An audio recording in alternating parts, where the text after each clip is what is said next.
This week on Top 3 Tuesday, we are going to be talking about shoulder pain in the cyclocross athlete.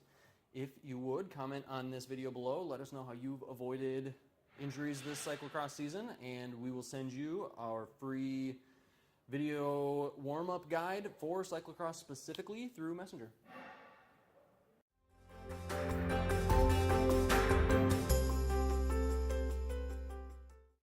Hey everyone, it's Dr. Brandon, Dr. Andy with Twin Cities Movement, your Minneapolis chiropractic and functional rehabilitation place. This week on Top 3 Tuesday, we are talking about cyclocross and shoulder pain. So it's pretty common to have shoulder pain in cyclocross, where you're carrying your bike around, throwing it over your head, throwing it over some hay bales, getting yelled at some more. That's the thing. What we're doing is we are just talking about creating a stable shoulder joint, a mobile thoracic spine, stable core, all of that together. We're going to work it mostly from the floor.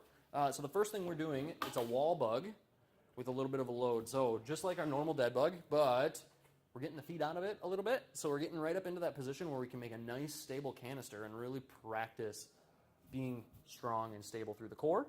And then we're going to take a load. This is 15 pounds. It's probably a smidge heavy. If you grab a soup can at home, something like that, 5-ish pounds, that'll work great. You just take it right up into our normal dead bug position, maintaining that canister. We don't want to see any lift in that lumbar spine. We don't want to see anything come up here. None of that. It's all staying down, and we're just getting overhead as far as we can. Reach. If you can touch that weight down, that's great. If you start to feel yourself lift here in the low back, stop the exercise. Only go as far as you can without compensating here. You watch his ribs, and he shouldn't touch my hand at all. There's no rib flare. And then from there, after, and you can play with the kettlebell so you can get more range of motion.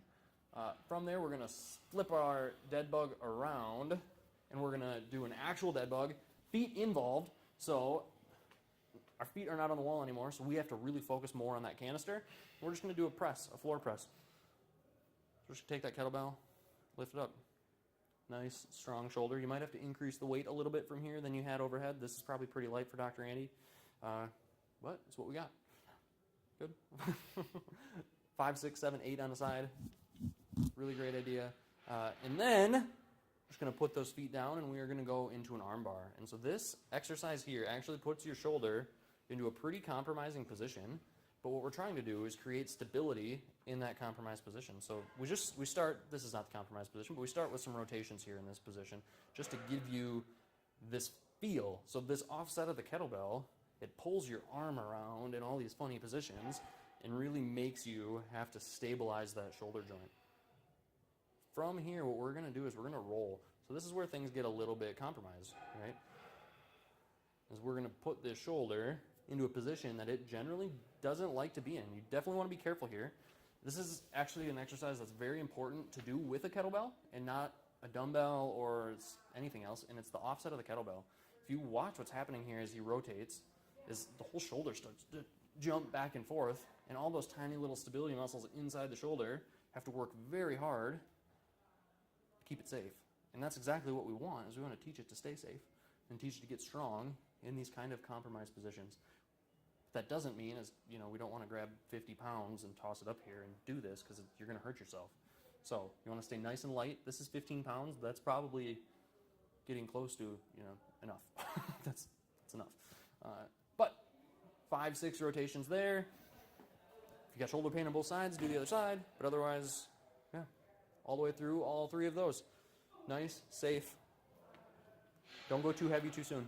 That's really the biggest deal with these things, is we only go as far as we can without pain, and then we work in that pain-free range or right on the edge of the pain, and never anything that gives you pain for more than 30 seconds afterwards.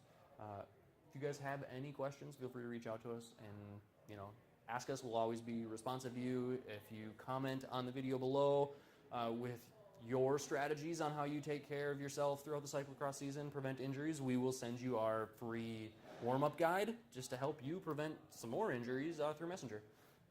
Thanks for watching, and we'll see you next week.